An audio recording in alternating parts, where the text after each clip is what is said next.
Bienvenidos a mi podcast Saboreando la Literatura, donde tomamos la comida que aparece en los libros y junto a expertos conversamos sobre otras historias que se esconden detrás de cada platillo. El cuento de hoy se titula El estreno y es de Ricardo Fernández Guardia. Ricardo Fernández Guardia, que tal vez no sea un escritor muy conocido, pero sobre este cuento voy a conversar con el arquitecto Andrés Fernández y ya les voy a explicar por qué. Pero primero quiero agradecerle a Andrés que se deje entrevistar por mí en primer lugar y que haya aceptado conversar sobre este cuento Encantado. en el que tenemos varios protagonistas, la comida de pavo y el Palacio Nacional. Andrés es arquitecto, investigador y crítico literario. Escribe también sobre historia del arte, sobre diseño, sobre arquitectura, que es su profesión, urbanismo y patrimonio nacional.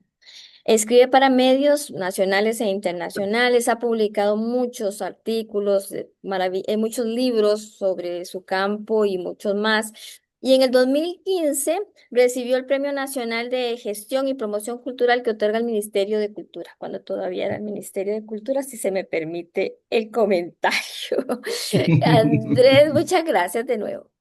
Encantado para servirte, Giselle. Y qué bien que tengas este espacio para ese tema tan rico que se entrelaza tanto en nuestra historia en los más distintos niveles, como ya lo habrás ido averiguando, ¿verdad? Pues mira, este es un proyecto que yo tenía hace muchísimos años, pero vos sabes que los trabajos lo consumen a uno. Y así que ahora Sí, que tengo un poquito más de tiempo, pues dije, voy a sacar adelante esto, que además supone mucha investigación también, porque fíjate sí, que, claro. ¿verdad? Vos, bueno, no estoy hablando con un experto en la materia y sabes Sí, sí. lo que conlleva. Este, este cuento del estreno que voy a comentar con Andrés, es de Ricardo Fernández Guardia. Y voy a dar unos datitos porque es importante saber quién era Ricardo Fernández Guardia para entender el mundo que construye en su literatura. Y además Claro. de eso, aunque siempre se ha dicho que no debemos buscar el autor en los textos y nosotros no vamos a buscar el autor, pero sí los teóricos saben y dicen que es un reflejo de la época, es decir, así como se escribe, reflejamos la época. Ricardo precisamente nació en 1867 y murió en 1950. Esta época es sumamente importante porque es la época de los liberales. Y Fernández, al igual que Gallini, Cleto González Víquez, Ricardo Jiménez, Julio Acosta, Magón, Aquileo Echeverría, se me van otros. Constituían lo que se conoce como la generación del Olimpo o la generación de 1900. Eran intelectuales de pensamiento liberal y positivista y la mayoría de ellos pertenecían a una élite oligárquica. Estos, aunque ya lo que podríamos llamar como campesinos, habían tomado algunas tierras, es decir, eran propietarios, el beneficiado y la comercialización del café estaba en manos de esta élite oligárquica. ¿Y esto qué significa? Que podemos inferir que en los textos entonces hablamos vamos a encontrar una relación entre lo escrito y ese contexto social. Y voy a mencionar algo que tal vez ahora también, Andrés, lo podamos discutir un poco más, y es entonces la polémica entre Gallini y Fernández.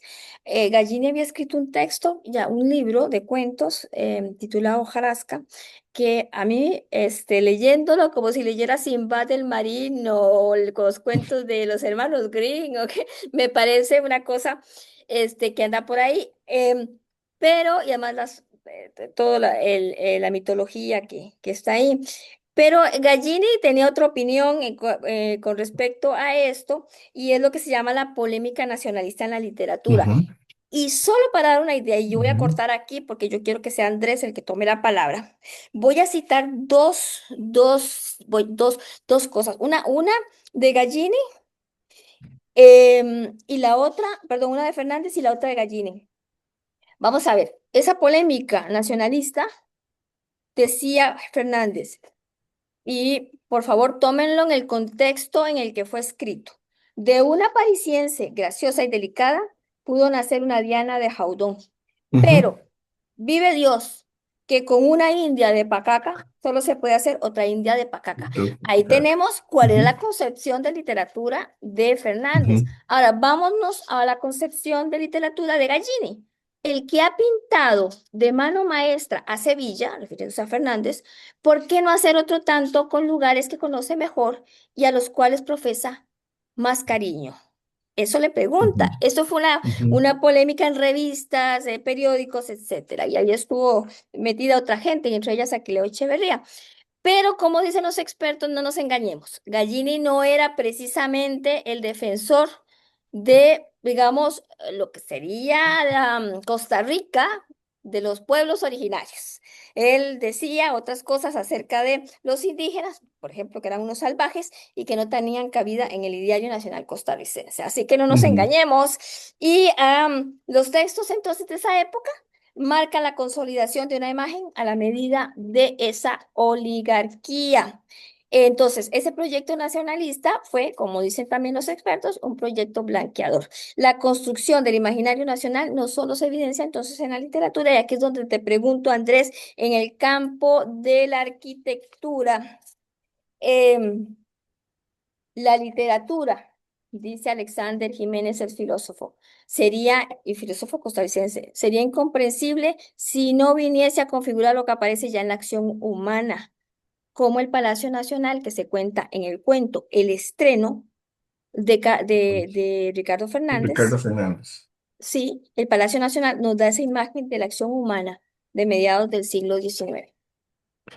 Sí, bueno, muy bien. Vamos a ver, nada más antes de que se me vaya, el, la polémica la famosa polémica sobre literatura tiene sus visos cómicos, ¿no? Como el hecho de que el título del libro de Ricardo Fernández Guardia sea Hojarasca y el de Gallini con el que responde a Chavarasca, ¿va?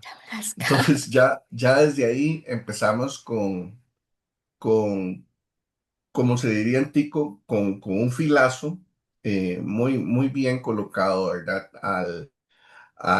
Al ideario de Fernández Guardia. Vamos a ver, refiriéndose a los poetas modernistas hispanoamericanos, dice Octavio Paz en El Caracol y la Sirena, uno de sus ensayos, que si bien a ellos se les ha tomado por afrancesados, en realidad ese afrancesamiento era un deseo no de ser europeos, sino de ser modernos. Y en ese sentido, yo soy muy crítico con las visiones que acabas de citar con respecto al famoso blanqueamiento y otras cosas.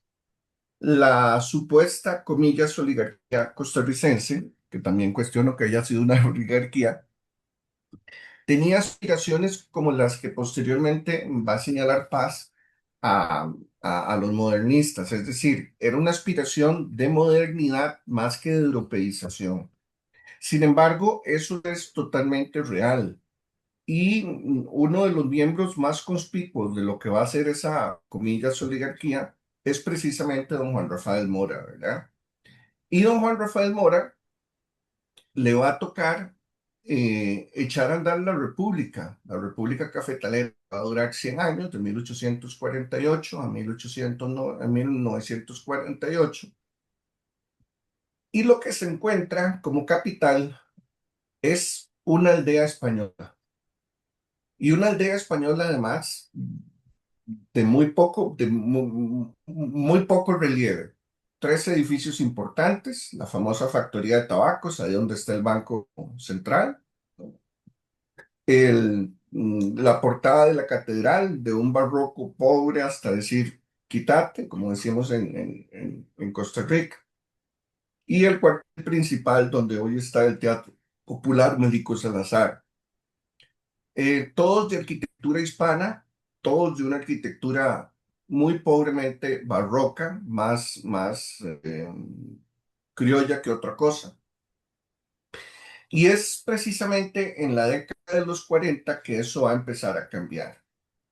Esa imagen tiene que cambiar porque en el momento en que vamos a firmar tratados de libre comercio con los Estados Unidos, con Inglaterra, con Francia y con la Liga Hanseática, es decir, lo que después va a ser Alemania, pues había que modernizar la cara de la capital. Y es cuando aparecen, bajo el gobierno de Mora, los primeros edificios de arquitectura neoclásica. Para que el público nos entienda, neoclásicos son el Teatro Nacional y la Catedral Metropolitana, por ejemplo. Es decir, que tienen elementos estéticos greco-romanos incorporados a su arquitectura. Eso, frente a la vieja arquitectura colonial española, venía a decir que San José se empezaba a modernizar. Los primeros edificios son el Teatro Mora, precisamente en el sector del Mercado Central, eh, que era un edificio de estampa griega. Todo lo que sabemos, muy poco se sabe de él, pero eso es esencial. Y luego el edificio de la Universidad de Santo Tomás, que es de 1853, del ingeniero Mariano Montealegre. Entonces ahí ya tenemos dos edificios, ¿verdad? Construidos bajo el gobierno de Mora, que traen esa nueva arquitectura más europea, en ese sentido más moderna, como decía, a San José. Empiezan a lavarle el rostro a San José. Pero la obra maestra de ese periodo va a ser el edificio de central de gobierno. Hasta ese momento, las oficinas de gobierno, Giseli, funcionaban todas juntas, eran pequeñitas, ¿verdad? Sin mayor burocracia. El presidente tenía 6 personas contando su asistente, tenía 6 personas, entre tres, 4 ministros, alguien más que le ayudara o un escribiente. Eso era todo. Ujú, La burocracia se reducía a ujú. media docena de personas. Las oficinas de gobierno conjuntaban lo que era el ejecutivo, el legislativo y el judicial, para que se dé usted una idea. Así de sencillo. Y funcionaban en la factoría de tabaco, que era un edificio colonial que estaba donde está el Banco Central, en la esquina sureste, en la esquina de Avenida Central con calle 2. Entonces, eh, se hacía necesario un edificio de apariencia moderna, que dijera poder, que fuera hecho para específicamente aquello, y fue cuando don Juan Rafael manda hacer en 1853 el Palacio Nacional. El Palacio Nacional era un edificio impresionantemente elegante, pequeño porque era a nuestra escala, tenía un cuarto de manzana de planta, estaba en el mismo lugar donde estuvo la factoría de tabaco, era cuadrado, tenía un patio central con pabellones alrededor y el pabellón del fondo era el salón para que se reuniera el Parlamento, el Congreso. Perdona, si querés, Andrés, puedo proyectar, puedo compartir la pantalla Claro que sí, por para, favor, para que vayan viendo lo que vos estás hablando. Y claro que sí. antes quisiera nada más hacer también porque cuando empecé hablé del cuento, pero no dije de qué trata el cuento. Y tal Y vez para que cuenta. la gente, sí, para que la gente lo busque, el cuento está en una colección titulada Cuentos Ticos. Y el estreno trata de una familia que es el padre, un juez que tiene una hija, Aurelia, que se va a presentar en sociedad a propósito, con motivo de un baile que se va, una celebración de la independencia que se va a producir en el Palacio Nacional. Y el temor de la madre, que es la que aspira a que su hija entre en sociedad y que consiga un buen partido, es que no haya un muchacho que la saque a bailar la primera pieza y que esté además a cierta altura social, porque si bien ellos no son de la clase totalmente alta, privilegiada, ella tiene esas aspiraciones y además ha puesto a su hija a estudiar en el colegio de Sion, ¿no? Y han hecho un esfuerzo, son una clase que aspira a subir y Ujú. para ello pues se necesita un buen pavo, ¿no? Un buen muchacho con el que ella se pueda casar y tienen en mente al hijo de un magistrado, que es abogado, que es muy conocido y que todas las muchachas, dice el cuento, se quedan viéndolo cuando pasa por el Parque Central. Así que ese cuadro es el que yo quería o sea, la intención mía es que Andrés lo complete y voy a proyectar en este momento el, el, las fotos que me mandaste del, del em, Palacio del Nacional. palacio. Ahí tenés las fotografías. Las puedes ver, ¿verdad? Ya. Sí, Ujú. bueno, en primer lugar, ese es el Palacio Nacional. Como les decía, está ubicado, esta de acá sería la calle 2 y esta la avenida Central. La torre de la iglesia que ven al fondo es la torre de la iglesia de la Merced, que estaba originalmente en la avenida Central, en la manzana del actual Banco Central. El Palacio Nacional era un edificio completamente neoclásico, véanse las referencias, como les digo, de carácter estético grecorromano, sobre todo en los frontones triangulares, el del frontis o cuerpo principal del centro y en la planta baja, y frontis de índole plano en la parte superior.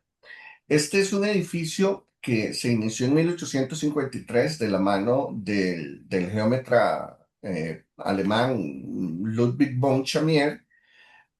Luego hubo una revisión de su trabajo. Se consideró que desde el punto de vista económico, sísmico y constructivo no iba bien, iban empezando a terminar la primera planta y entonces lo toma el ingeniero arquitecto alemán también, el prusiano Franz Kurse, y lo termina en 1855.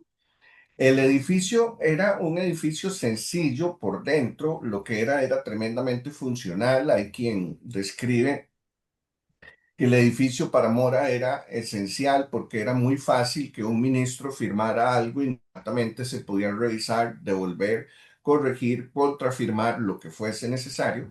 Y al fondo, ahora sí podemos pasar tal vez a la última página, a la siguiente foto, perdón.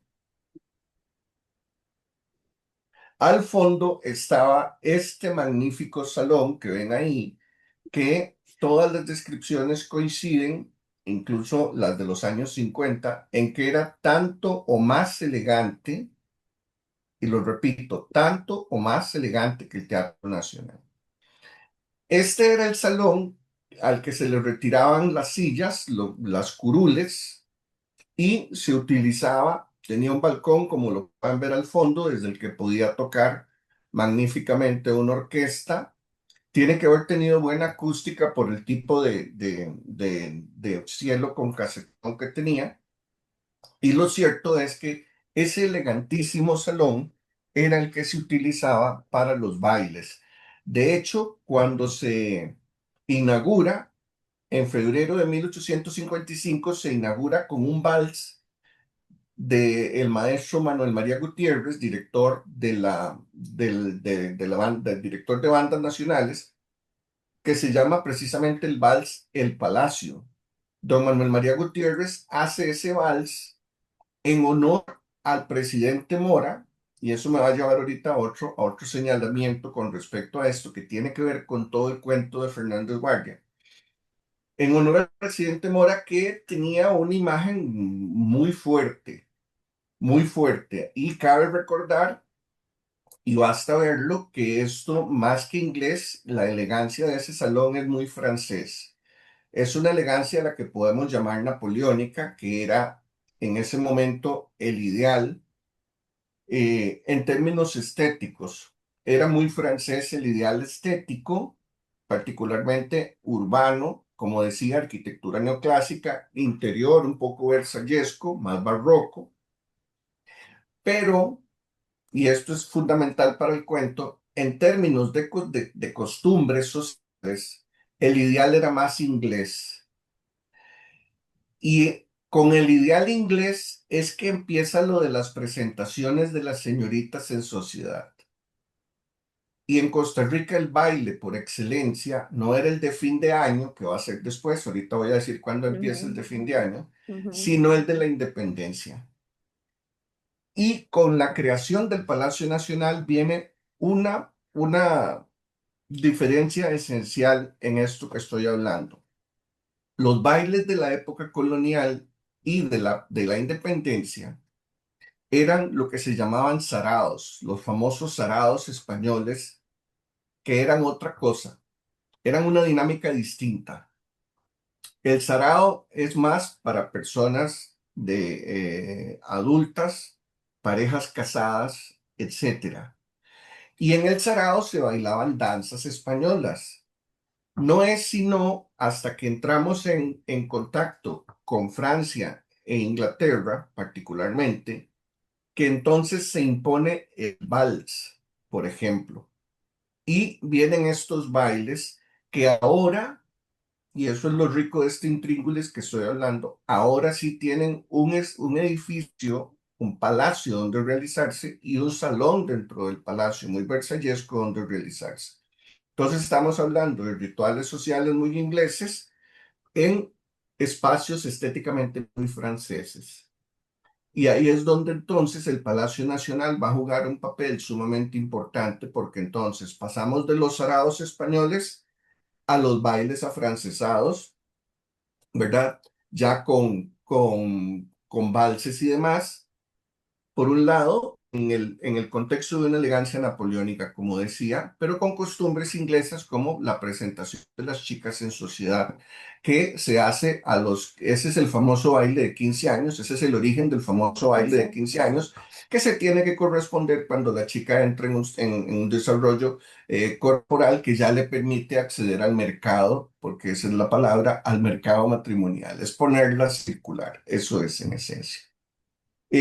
Ahora bien, eso es muy importante porque mientras no existió el Teatro Nacional, hasta que se inauguró el Teatro Nacional en 1897, los bailes se hicieron en el Salón del Palacio Nacional y en el patio del Palacio Nacional. ¿Por qué digo y?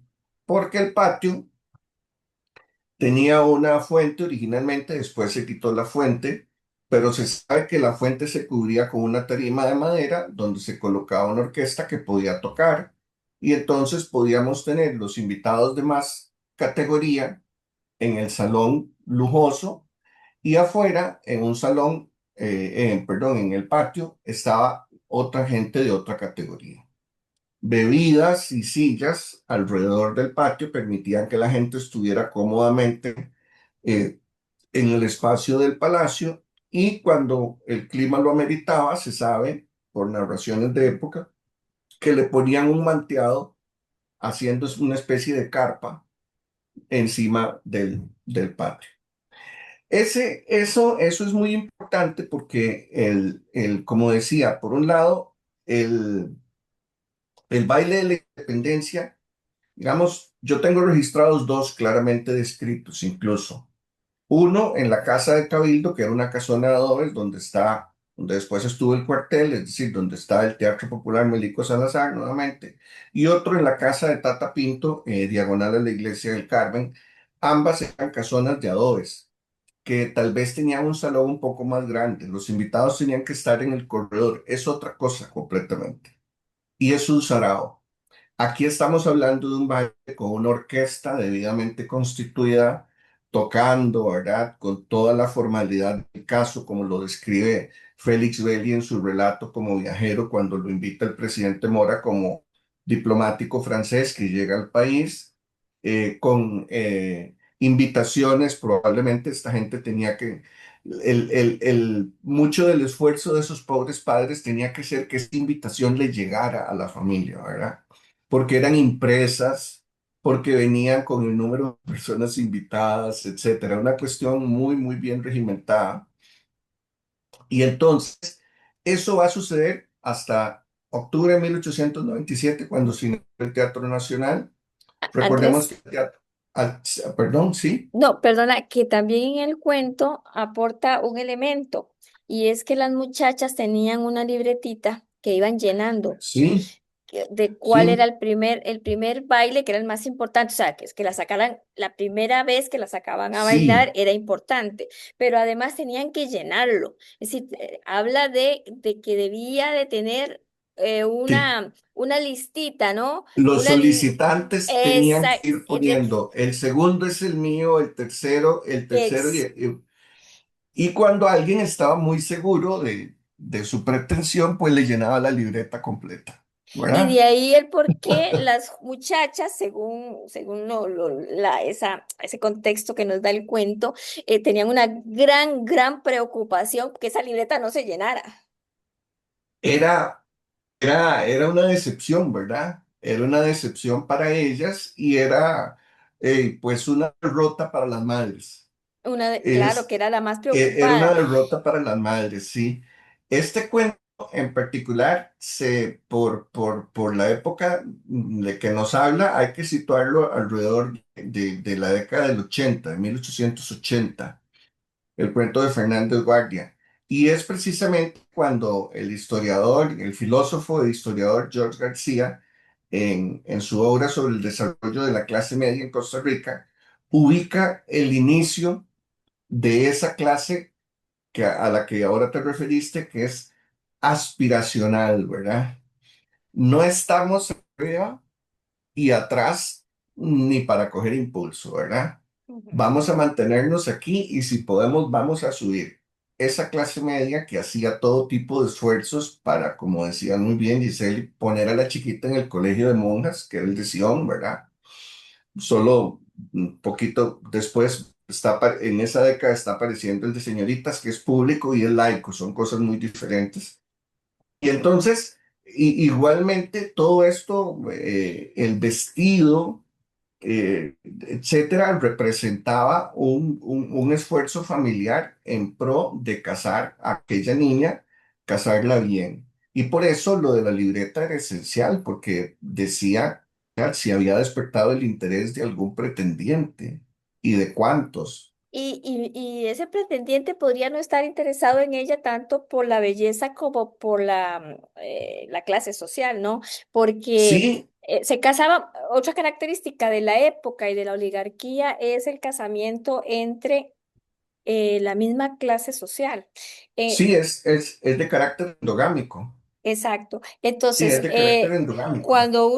cuando uno ve que don Gregorio, que es el padre de Aurelia, es un juez, entendemos lo que ya también los historiadores han dicho, es decir, esa consecuencia positiva liberal da énfasis a la educación. Y de la consecuencia de que este don Gregorio sea un juez y que su hija tenga esa posibilidad, si lo logra, de subir un peldaño más allá del que él subió. Sí, Entonces puede subir ella un poco más y darle a la familia más. Yo sí. creo que nos quedan, dice, 9 minutos, tiempo restante, 9 minutos. Andrés, ¿hasta qué punto nosotros podríamos decir que la demolición del Palacio Nacional también nos habla, así como se dice que toda esa arquitectura representa una época, la Ujú. demolición nos habla de que del fin de esa época o la demolición del Palacio Nacional, cuál es el mensaje o la lectura que deberíamos hacer A de mi esa? juicio, a mi juicio personal, el trasfondo simbólico es muy fuerte. Hay un caso que yo suelo utilizar cuando se destruye la ciudad de México Tenochtitlan por parte de las huestes españolas, se va destruyendo con el tiempo. Lo primero entre las primeras cosas que se destruyen está el Teocalli, el templo mayor. Representa el edificio símbolo y eje del sistema azteca de dominación. El sistema republicano, liberal y democrático de Costa Rica estaba representado por el Palacio Nacional. Cuando se destruye con la venta ilegal que hace el presidente José Figueres al Banco Central, digo ilegal porque se trata de un bien de manial, es decir, un bien del Estado, Claro. un bien que nos pertenecía a todos. No se podía vender, aunque fuera al Banco Central, no se podía vender. Y por eso hubo incluso balazos en el Congreso y todo esto es una cosa que yo tengo muy bien documentada. Se hizo arbitrariamente y todavía más arbitrariamente se votó. Ahora bien, ¿qué se construyó en lugar de donde estaba el Palacio Nacional, que era el símbolo del sistema republicano, democrático y liberal? El Banco Central. Y el Banco Central, recordemos que es el símbolo del sistema del Estado benefactor, que se basa esencialmente en la nacionalización bancaria. Entonces, vemos que tenemos la sustitución de un símbolo de una república liberal por un Estado benefactor completamente distinto y nuevo, ¿verdad? Entonces, sí hay un muy fuerte sentido simbólico en la destrucción del Palacio Nacional.